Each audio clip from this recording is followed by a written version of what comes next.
Hi guys, my name's Lillz and I'm here with Drip and I'm an athlete. I think for a very long time I felt trapped in myself. So every time I go for a run or anytime I play squash or just do anything where I'm moving, I feel like I'm freeing the inner me. Younger me saw sports just as something that was fun. I wasn't trying to be a professional athlete or anything like that. It was just something to keep me moving and pushing and going. I took part in track, I played football, I played squash, basketball, so many things. And it just made me feel alive. And it was a nice way for me to socialise as well. I used to be really shy. I know I don't come across as someone that is shy, but I used to be, and it allowed me to meet so many different people from so many different areas. I made great friends that I'm still friends with today. But as I got older, I lost that little bit of myself. I lost that fun side. When I do anything now, I just feel like I'm unlocking that inner me. And I feel just how happy I was when I used to run when I was younger. I wasn't the fastest runner at all, but I had a mouth. I used to chat everything. And I feel that today. So my way of even encouraging people to run is to tell them to come and race me. My dad used to pick me up and take me to track Tuesdays and Thursdays. I'll never forget. And I know he knew I was no good, but it was his way of like encouraging me to move, to be active and to kind of just meet new people, all of that good stuff. And when I was 16, he taught me how to play squash.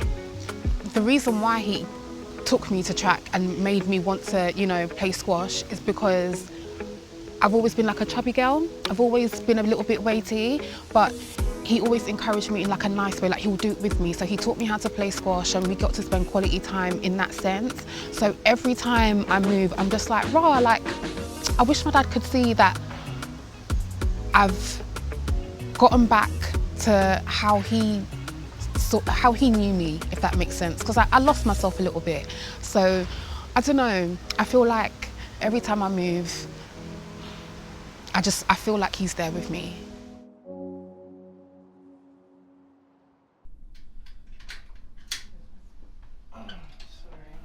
When I lost my dad, I'd never experienced a death like that before, and I think I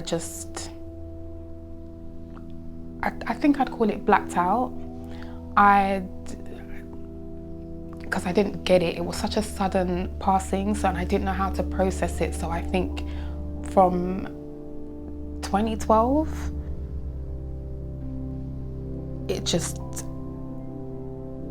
I don't know how to describe it. The only thing I can use to describe it is darkness.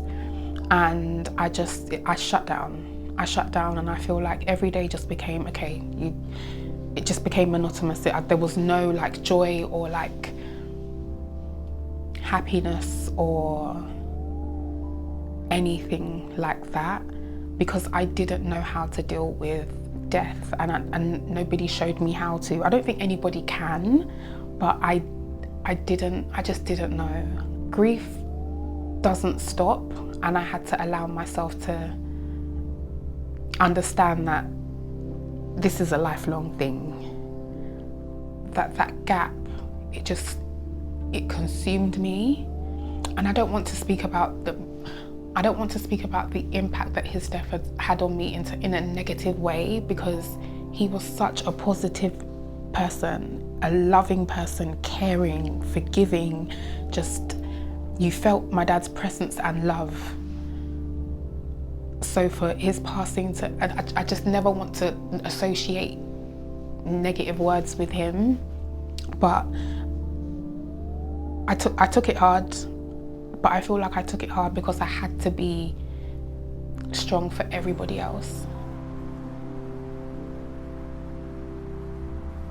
By the time I realised that I didn't actually give myself the space to grieve my dad, I had already gained about 80 kg, and then lockdown happened. I mentor a bunch of lovely boys from Croydon, big up Croydon, and we had a sports day in January, and I never get in the pictures with my boys, and God bless them, because they're very aware, very conscious, and also very protective of me. I think we don't give kids the credit that they actually are very observant. So they knew I didn't get into pictures. But this one time I got in a picture in January 2020. When the pictures came back to me, I said, "Oh, Lillz." From someone that played squash regular, that is sporty, I've always been tomboyish, I've always been outside, like not being able to move was crazy for me. And I had to face that, and I had to push myself. But what lockdown also did for me was I could safely go outside and just walk. Walking was really, really hard for me because I'd get pains in my waist, but I didn't feel like anybody was watching me.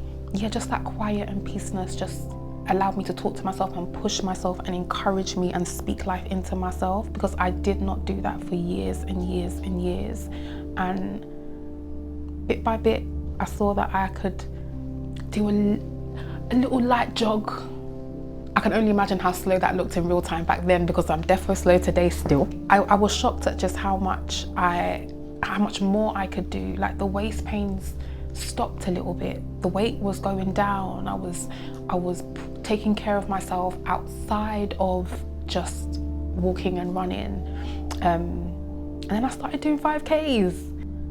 And I think when people start their health journeys, you feel like, okay, you've got to run miles and all of this stuff. I couldn't walk. And I had to be honest in that this is where I'm at. Just walk the 80 meters, you know, because once you get to 100, your waist is gonna hurt. Push it, sit down, rest, get back up. If I only do 500 meters in one day, then cool, that's what I can do. Listen, I live in the Betas part of Croydon. Even my kids that are now able to drive, that they will be beeping me as I'm running, like all of that. It's just, it feels good. It feels good. Like I'm happy that this is where I got to. So I started a charity called the Reach Out Project in 2017 after one of my closest friends passed away tragically in 2017, and he was someone that kept me on the straight and narrow.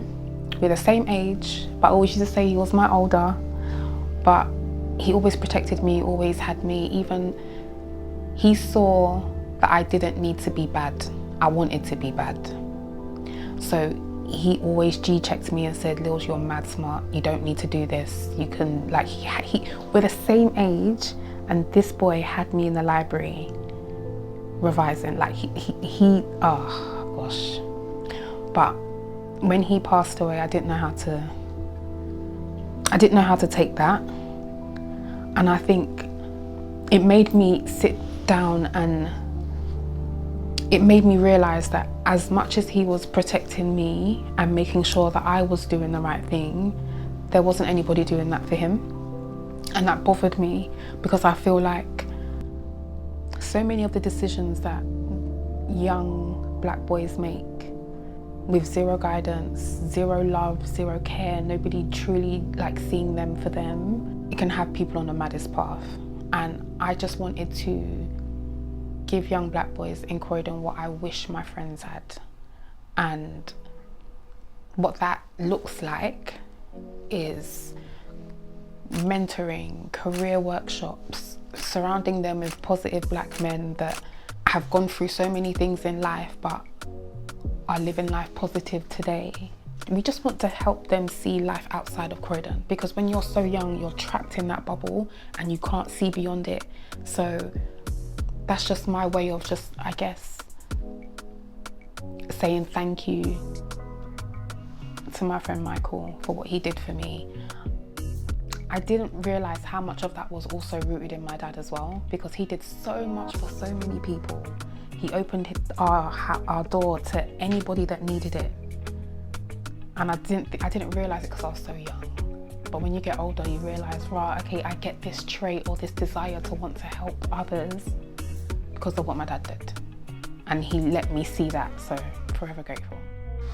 The Inside Lane is a platform I started 4 years ago because I just got tired of talking on Twitter and just complaining on Twitter about how I wanted the track and field realm to change. Hi guys, Lillian here from the Inside Lane, and I'm here at Jamaica's National Trial. What I essentially do is travel to track and field meets, and I interview athletes post-race, and I allow them to give me their honest feeling, whatever it is that you're going through, however you want to showcase that. It's a safe space for you to do that. So the Nike After Dark Tour represents safety to me. As a woman, as a black woman that runs, I can honestly tell you I don't run at night.